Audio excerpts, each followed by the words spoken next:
Hi everyone, my name is Karen, this is my channel Rather Be Reading, and today I'm bringing to you my marked as to read video.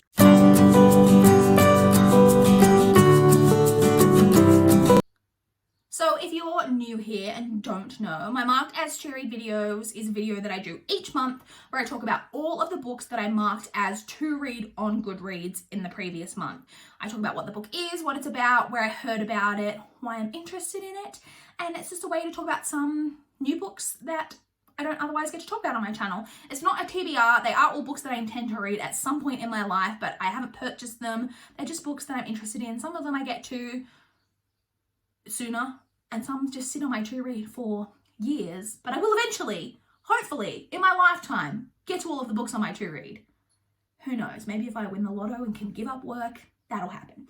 Anyway, let's get into the books that I marked as to read in the month of June. I marked a total of, how many? 9 books as to read in June.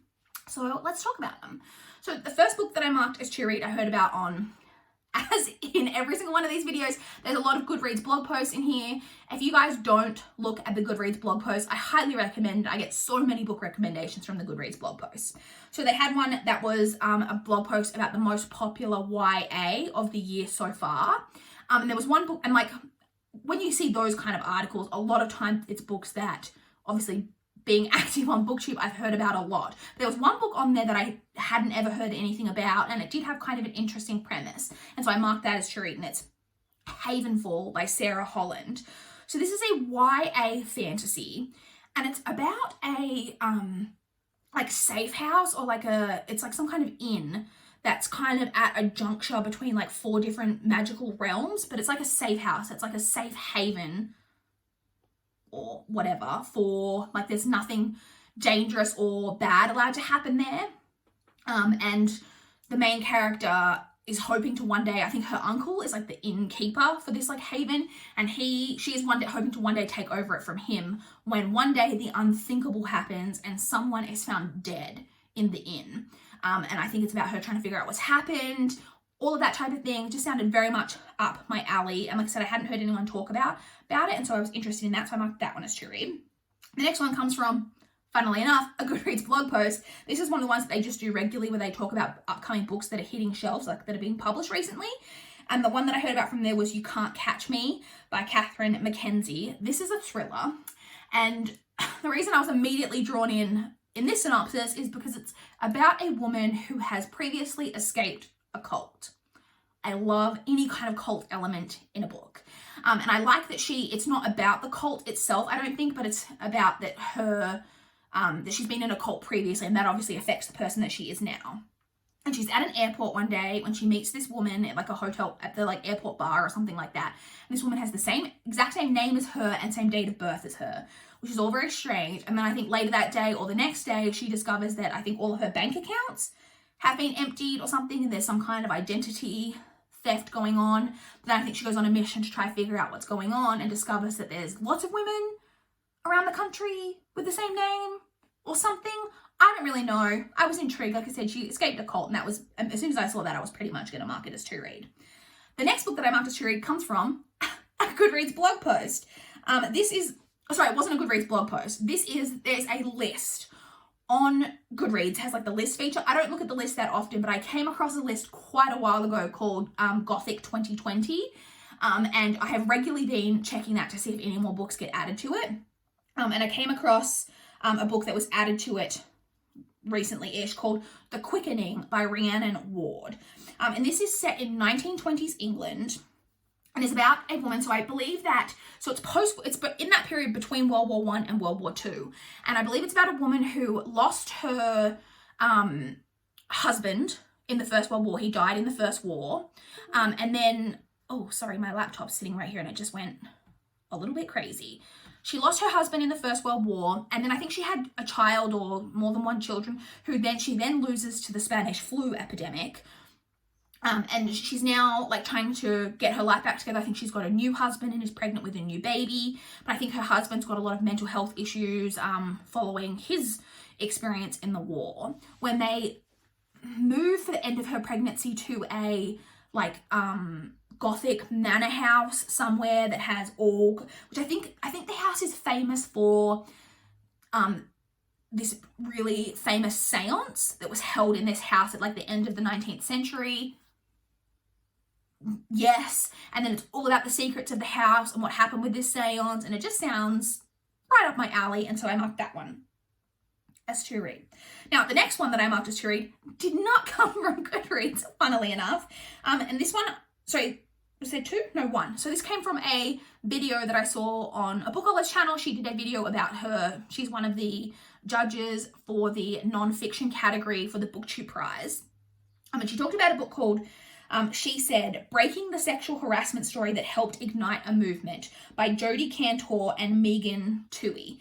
And this one is about the women who kind of broke the story around the Harvey Weinstein scandal, which obviously the Harvey Weinstein, I guess not scandal, but like all of everything that came out about what a disgusting sexual predator Harvey Weinstein is, which really did spark the Me Too movement. Like that, when all of that started to come out about Harvey Weinstein, that's when Me Too kind of really, really kicked off. And it's about their story of breaking that story and like, you know, everything that then kind of followed on from that. Just sounded very interesting. Obviously, if you guys watch my channel, you know that rape fiction and non-fiction and anything to do with rape culture and all of that in our society is something that's right up my alley that I very much enjoy reading. And so this was right up my alley. And when I heard Olive talking about it, I knew immediately that I was going to read that one. And so I marked that one as to read.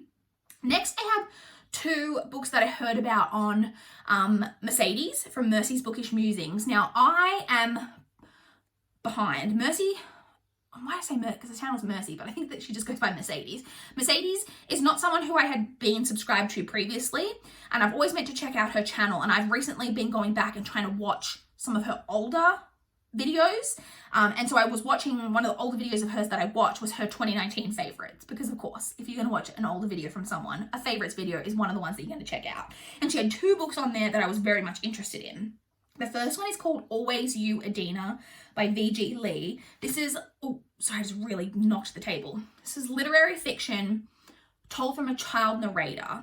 And I believe it's about a girl who lives with her father and her mother, I think, but I'm not sure if the mother's in the picture, but her aunt. And like, she's very much fascinated by her aunt. She's got this great relationship with her aunt. I think it's like kind of like the cool aunt. But there's something off with the father's relationship with the aunt or something. And it's all just about all of that. I don't know. Mercedes just made it sound really, really interesting. And so I marked that one as to read.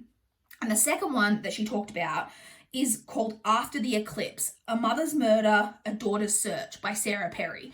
Now, you may have heard of Sarah Perry. Sarah Perry is an author of fiction, and I believe that she recently, I don't know if maybe she came out with this first or if she's come out with this since her fiction, but this is her non-fiction book about her story of that her mother was murdered when she was a child, and I think it was unsolved for 12 years, and about that story of how that affected her, and obviously it being unsolved for so long, and then all of everything that it brought up when I believe the killer was found 12 years later, all of that. I love true crime, very much interested in that, and the fact that it's being written by an author who I believe was already published like in the fiction sphere, so presumably I haven't read anything by her, but I believe that will be a good writer in a non-fiction category. The next book came from a Goodreads blog post. This one, it was about debut authors. We've got a cat up on the table, and she's right up against the... Say hi. Hi. Can you say hi to the people? We're just gonna get down. Okay. The book I was talking about is The Unsuitable by Molly Polig. Now, I'm going to read you guys the synopsis, part of the synopsis of this from the Goodreads page, because the synopsis of this is frankly wild. So this is described as being a blend of gothic ghost story and Victorian novel. Yes, please. And it says, and I'm not sure how you pronounce this character's name, Iseult is a Victorian woman perilously close to spinsterhood, whose distinctly unpleasant father is trying to marry her off. She's awkward, plain, and most pertinently, believes that her mother, who died in childbirth, lives in the scar on her neck. What? It gets weirder. Iseult's father parades a host of unsuitable candidates before her, the majority of whom Iseult wastes no time frightening away. When at last her father finds a suitor desperate enough to take Iseult off his hands, it's a man whose medical treatments have turned his skin silver.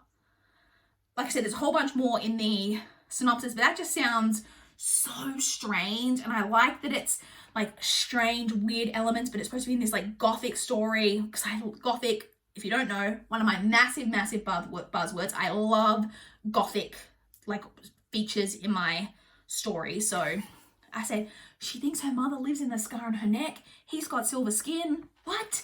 Very, very intrigued by that.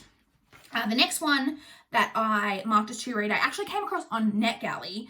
I saw it on NetGalley, and it was one of those ones that you can't request. You could just wish for it.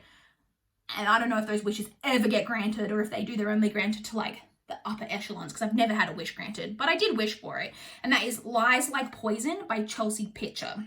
This is a YA thriller, and it's about 3 girls who plan. So I believe that they've got a male friend who they know is being abused by his stepmother, and they plan the stepmother's murder. And they plan it out in like intricate detail of exactly how they're going to murder her. But then they don't follow through on it.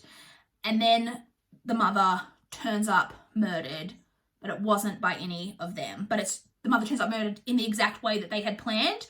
And so obviously it's going to be all about that. And that just sounded very, very intriguing to me. And then the final book that I marked as to read in the month of June was The Night Swim by Megan Golden.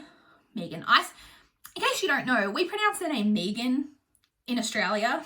And I know in America it's pronounced Megan. And I have now, because I hear so many people say Megan, like half the time I pronounce it Megan. Like if I was talking about Meghan Markle, I would say Meghan Markle, because that's how everyone pronounces it. But like if she was living here and raised here, it would be Megan. Like I have an Auntie Megan, and I have my favorite, most beloved childhood stuffed toy is named Auntie Megan after my aunt. And so it's Megan here. But anyway, I've got a weird mashup. So half the time you hear me say Megan or hear me say Megan, I'm weirdly confused now about the pronunciation, and it's just a bit of a potluck as to how I'm going to say it.